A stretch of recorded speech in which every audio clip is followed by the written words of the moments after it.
Baik, kami mengucapkan terima kasih. Survei Litbang Kompas bulan Desember menunjukkan tren elektabilitas partai politik cenderung beriringan dengan tingkat elektabilitas pasangan capres-cawapres yang diusungnya.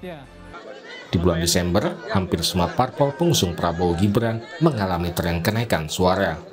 Partai Gerindra menjadi parpol dengan elektabilitas tertinggi. Gerindra meraih 21,9% suara.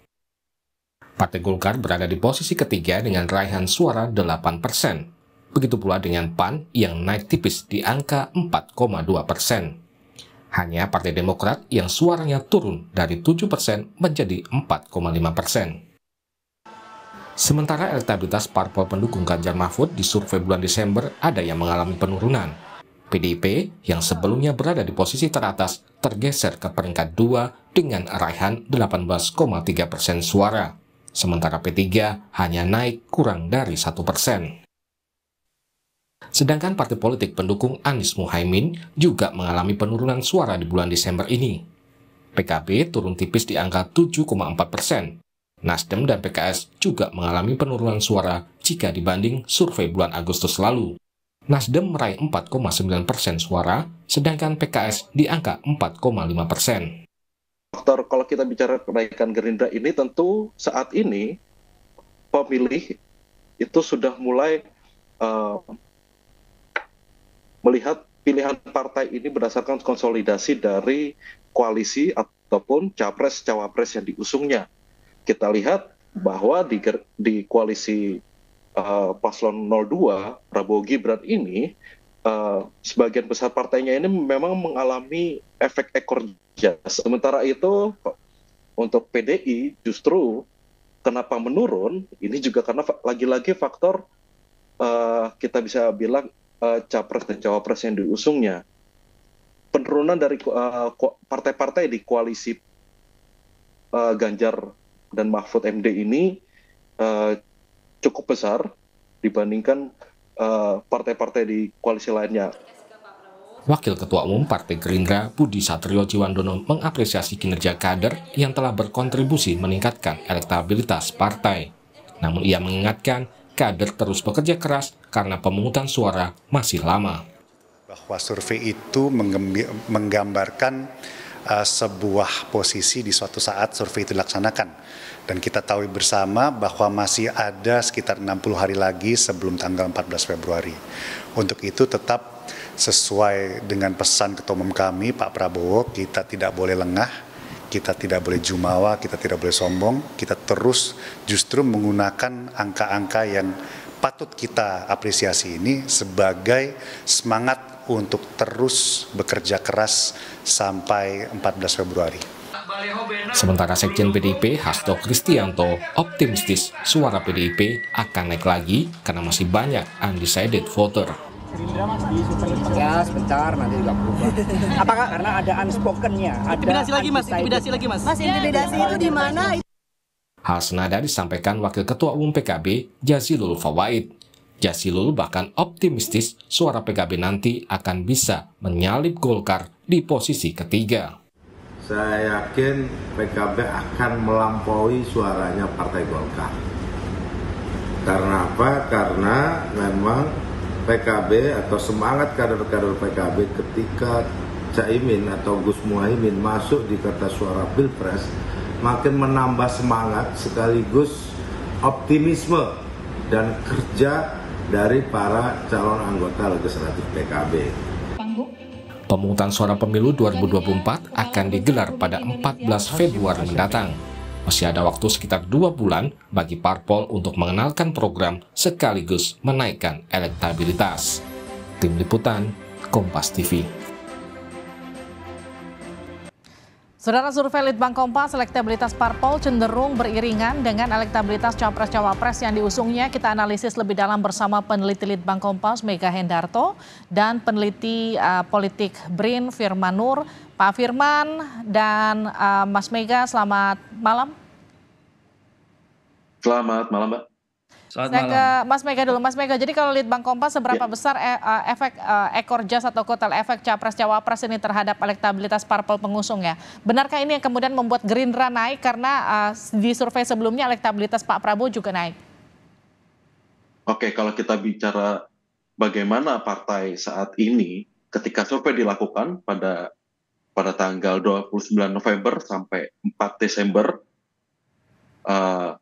dengan margin of error itu sekitar kurang lebih 2,6% di populasi yang kami pilih begitu. Dan kalau kita lihat ini memang ada efek ekor jas tadi ya, kotel efek, dan partai-partai yang berada di dalam koalisi paslon 02 Prabowo Gibran ini kita lihat ada kenaikan elektoral atau kenaikan elektabilitas mulai dari Gerindra, PSI, PAN, Golkar, PBB itu mengalami kenaikan. Namun di satu koalisi ini Partai Demokrat yang tadi sudah disebutkan bahwa mengalami penurunan sekitar 2,5%.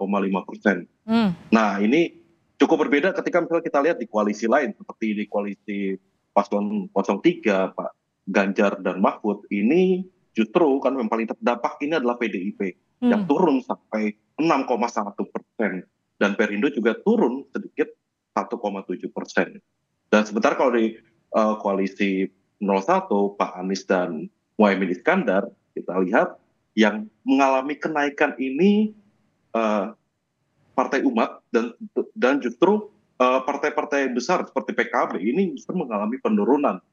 Nasdem juga mengalami penurunan sekitar 1%, PKS turun 1,8%, dan ini kan terjadi setelah atau ketika kami melakukan survei ini di masa awal kampanye capres. Artinya responden juga sudah punya itu tadi asosiasi dengan cawapres yang diusung.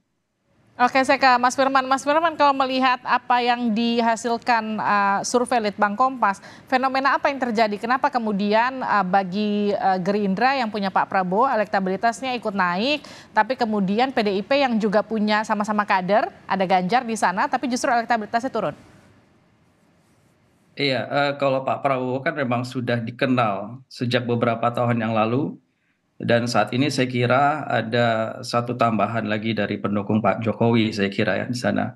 Nah hal yang sebaliknya justru dialami oleh Pak Prabowo, Pak Ganjar, di mana justru dengan beralihnya dukungan pendukung Pak Jokowi, saya kira ini membawa dampak kepada pilihan terhadap partai begitu ya. Jadi saya kira simpul-simpul di bawah ini setidaknya yang tergambar dari survei yang dilakukan oleh Litbang Kompas itu menunjukkan adanya pengaruh political networking di bawah.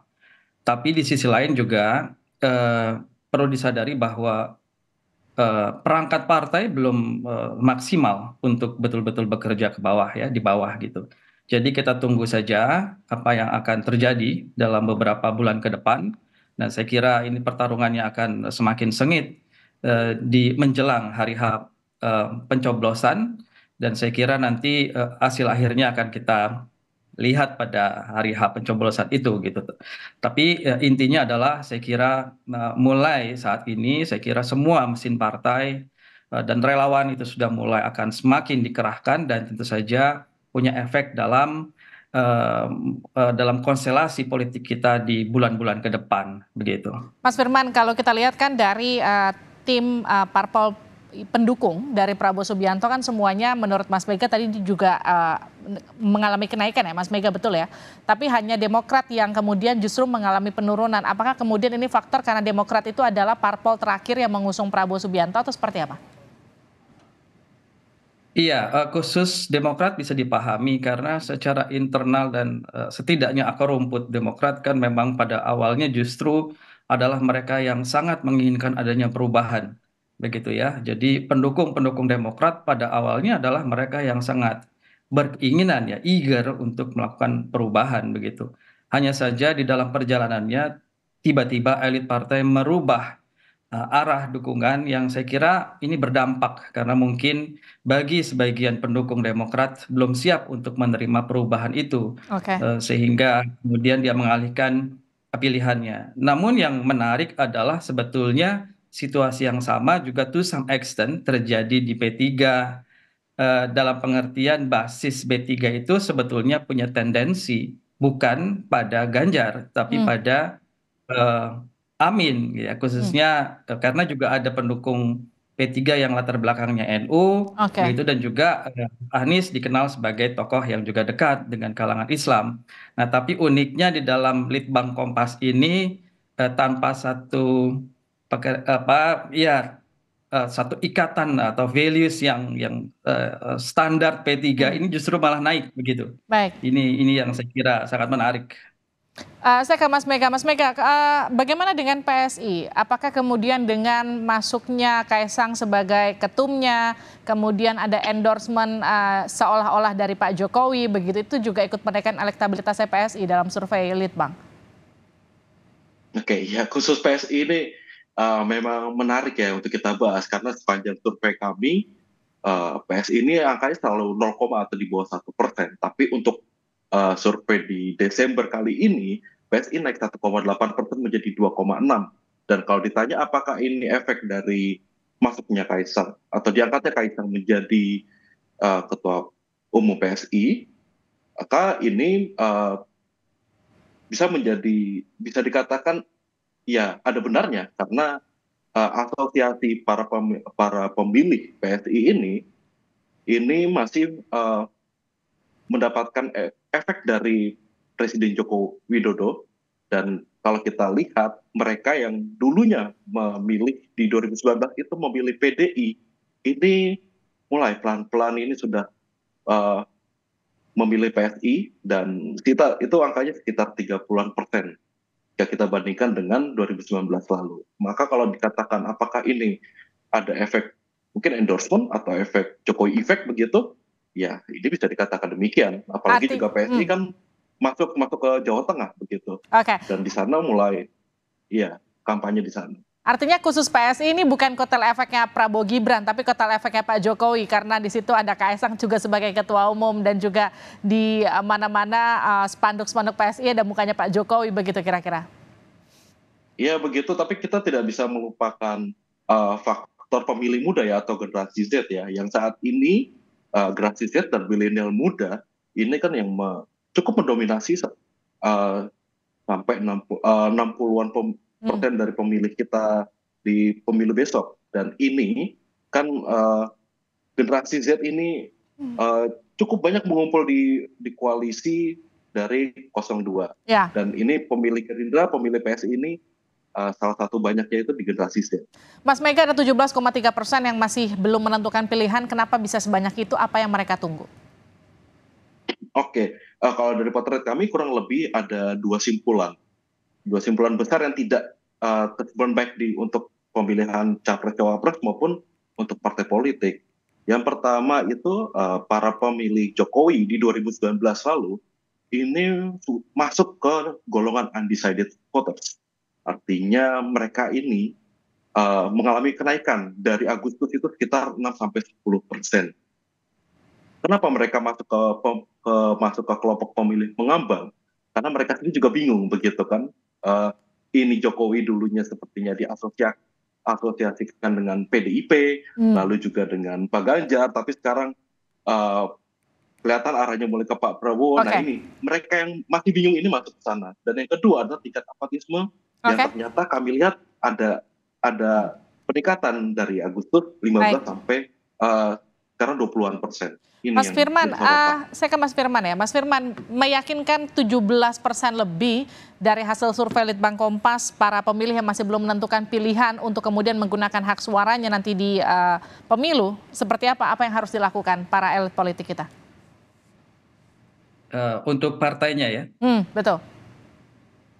Ya, saya kira memang seharusnya pendekatan kepada masyarakat dengan jaringan partai yang mereka miliki itu harusnya sudah dilakukan jauh sebelum hari kampanye. Karena di Indonesia ini termasuk singkat ya pelaksanaan kampanye. Berbeda dengan Amerika yang bisa sampai 400 hari atau setahun lebih kampanyenya. Nah, di dalam situasi seperti itu saya kira tidak cukup bisa berbuat banyak kalau memang mengandalkan pada hari kampanye. Jadi itu saya kira pelajaran yang bisa diraih sebetulnya pada pemilu kali ini maupun pemilu-pemilu sebelumnya ya yang memang serentak begitu. Nah, yang kedua saya kira ini juga harus membentuk satu tim ses dan jaringan yang demikian menyebar,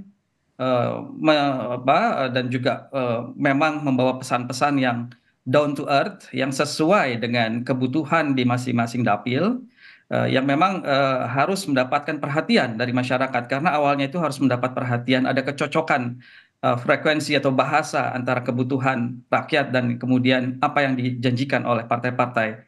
Kemudian tentu saja memperkuat dari dukungan dari tokoh-tokoh yang ada di akar rumput. Ini sangat penting karena kebanyakan masyarakat kita masih bersifat patron klien, sehingga pilihan-pilihan politik itu kadang juga turut dipengaruhi oleh para tokoh-tokohnya. Jadi saya kira tidak bisa mengabaikan tokoh-tokoh itu. Kemudian ya tentu saja memanfaatkan nilai lebih dari calon presiden yang diusung di daerah tersebut, dan juga memanfaatkan strategi agar ada bagi tugas di antara kapan mereka harus mendukung capres dan kapan mereka harus memang mengedepankan partainya, mengedepankan dirinya. Baik. Jadi saya kira hal seperti itu, dan juga saya kira bisa juga menggunakan kampanye bersama. Jadi ada beberapa mungkin caleg yang saling bahu-membahu untuk meluaskan dukungan dan daya tarik kepada masyarakat. Oke, terima kasih. Saya kira hal seperti itu penting. Baik, terima kasih Mas Firman, terima kasih juga Mas Mega sudah bergabung di Sapa Indonesia Malam, sehat-sehat selalu.